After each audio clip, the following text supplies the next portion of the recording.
Magandang araw po mga kabayan. Welcome po sa Pinilangan Lakbay. Ayan, meron po pinick up sa shop package po. Very rare po. Sabi sa first time ko po umorder ng gantong kalaki. Samahan po ninyo ako. Naway safe po lahat. Ayan po mga kababayan. Sa mga online po, meron po mga mystery box na binibenta. Pero minimension po nila kung alahas po na sa loob. Minimension din po nila kung vintage toy, mga vintage toys, o mga gamit. Talagang honest po sila. Pero hindi po nila sinasabi, pinakikita siyempre kung ano yung nasa labas, sinasabi mo nila vintage toy. So eto, meron po kasing auction na nangyari po dito nung umpisa. Pero wala pong starting from 10 euro. Wala pong nag-offer. Ako lang po yung nag-offer ng 10 euro. Kasi nasa description. Explain ko po muna. Nasa description po niya, ang value daw po nito, pwede daw po umabot ng 100 euro. Parang, syempre iba nagkakaroon ng second thought na mag-bid. Ako lang po yung nag-bid sa online. So, nag-get po natin to ng 10 euro. Nakakasya na po natin.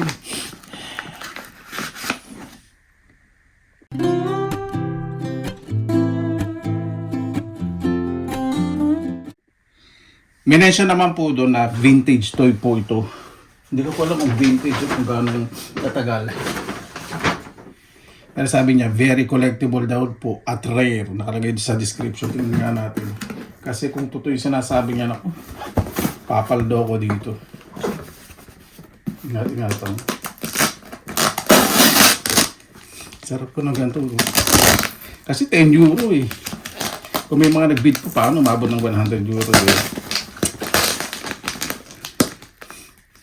Meron din po dati nag-bid po sa online okay.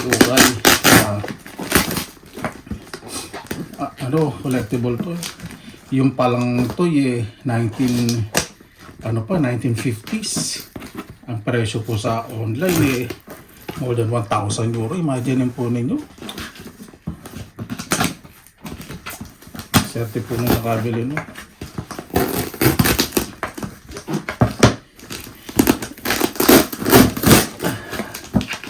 Nag-start na po ako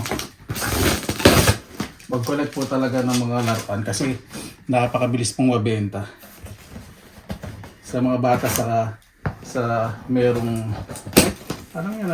yung nostalgic feeling. Parang gusto ko po yung mga Transformers, yung mga laruan po nung maliit pa po ako na hindi kaya namin bilhin. Tapos dito nabibili po sa ukay na napakamura. Nagko-collect po. Pakikita ko po sa inyo yung mamaya. Yung mga laruan na nakolek ko. Medyo naayos ko na po. Kasi magbukasan ito. Pipis na ang bahay kanin ko eh. Hindi ko pa. Ayun. Parang white saka gray. Ano kaya yun? Ingatan mo. Parang laki naman itong laruan na ito. So 10 euro. Mga 700. Ay, ang ganda. Sandali. Parang robot, no? Sana transformer. Ang ganda, ang laki. Ingatan ko. Ay, transformer nga. Ay, mga transformer. Saya-saya ko naman. Naku, mahal ito. Dali lang po, Para ba itong likod? Likod, ang laki. Ay, saan ang ulo? Ano ba ito? Grabe. Ang laki. Nakakatakot. Dali lang po Yun. Ang laki. Saan ang harap nito? Saan ang mukha nito?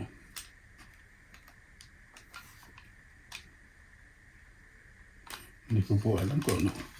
Transformer po eh. Ang laki.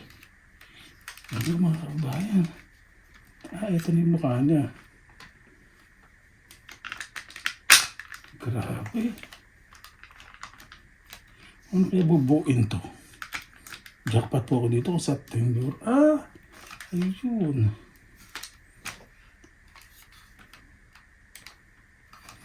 Ganda. Para doon na iba. Ito na. Baka yung mukha nito nakatago. Hindi ko alam. Ito na yun. Yan po mga kabahan, di ba? Laki.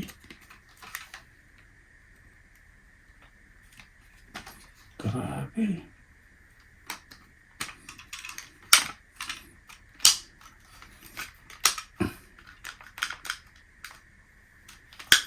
Ito po muna. Ayan po mga kabayan, nakita ko na po yung ulo. Babalok to tempuri ito pala. Ay puta, sorry po. Napakaganda, laki.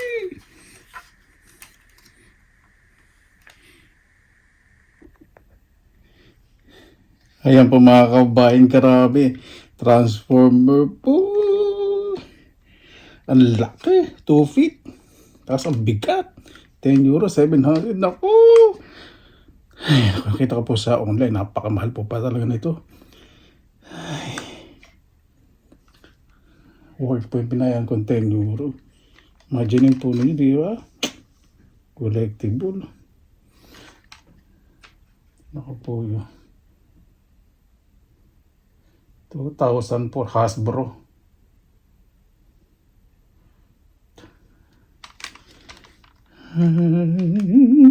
Sobrang saya ko po. Kita ko po na sa inyo. Ayan po mga kababayan, di ba? Napaganda, napakasaya ko po. Naku. Mukhang hindi ko ito mauwi sa Pilipinas. Pag-isipin ko pa, paano ito uwi sa Pilipinas? Grabe. Napakaganda.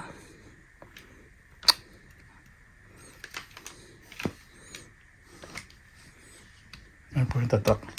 Hasbro. 2004.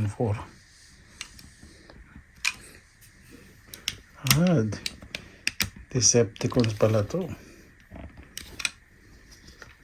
Ano ba to? Ganda. Laki. Tingnan ko po paano bubuin to, gagawin waterplano. Ayan po mga kabayan, ganyan pala itsura niya. Dinadahan-dahan ko po. Baka may maputol. Pero napakagandang quality. Grabe. Ito po muna to sa pila. Enjoy ko po muna. Grabe. May nakita po sa online. Presyo po nito €2 to €400. Grabe. Rare po pala to. 1,000 po. Hindi naman siya very rare. Sabihin limited lang po yun. Ang ganda. Napakaganda. Sobrang saya ko po. €10. Buti nagbid ako. Bihira lang po ako magbibid eh. Grabe. Pakita ko na po sa inyo ibang mga nakuli ko po. Ayan po mga kabayan. Ito po yung mga nabili ko po sa second hand shop. Ito, bili ko po dito €2. Itong malaking transformer na ito kasama remote control. Yung po mga nasa likod po na yun, yung isa, Timor's Prime na hindi naman na babaloktot, saka yun, €1 each.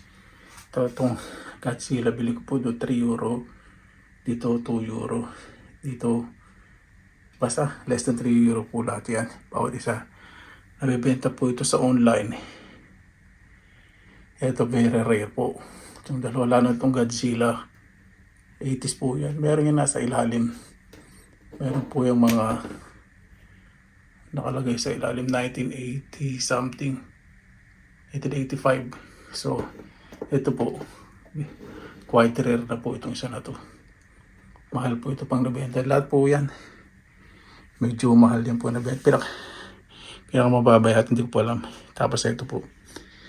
Merong Spider-Man complete. Nakamotor. Tapos mga ibang action figurine,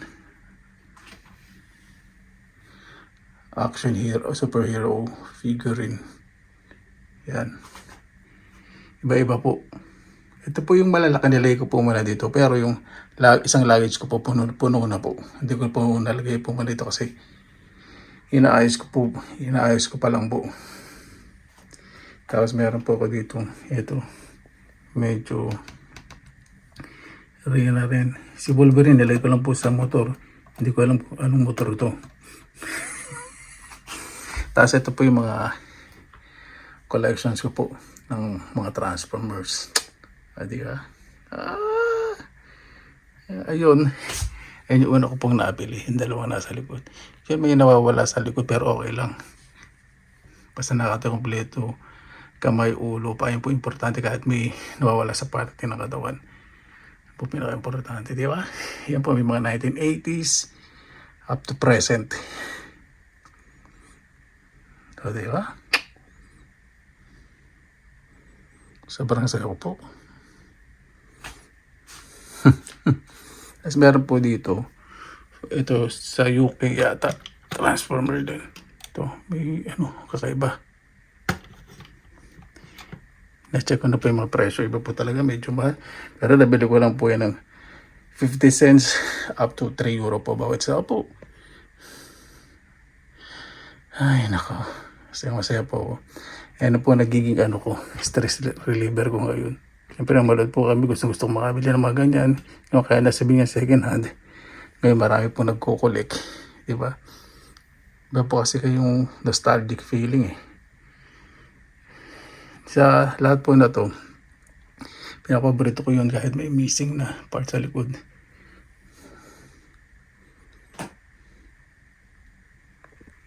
Yan po. Hahanap po ako niya ng tayuan, hindi po ganyan. Hanap po ng driftwood sa forest, yung kahoy. Naku, talagyan ko po ng suporta yan. Ito gusto ko, lagi ko nakikita. Hindi ko po dadalhin sa Pilipinas to. Napakasaya ko po. Paano po mga kabayan? Maraming salamat ang po sa inyong oras na ilan sa Pinilakan Lakbay. Kung saan po tayo masaya, gawin lang po natin. Hindi po dapat nating ikahiya basta hindi po tayo nakakaapak o nakakargabyado po ng ating kapwa. Basta lagi pa tayong positive vibes, good vibes. Sandali nga po pala. Ito po, pa lang po, 5 years old pa lang po ako. Galing po Japan, nagala sa akin ng tiyahin ko. Ito po yung kauna-una ko pong laruan. Kaya sobrang tinitreasure ko.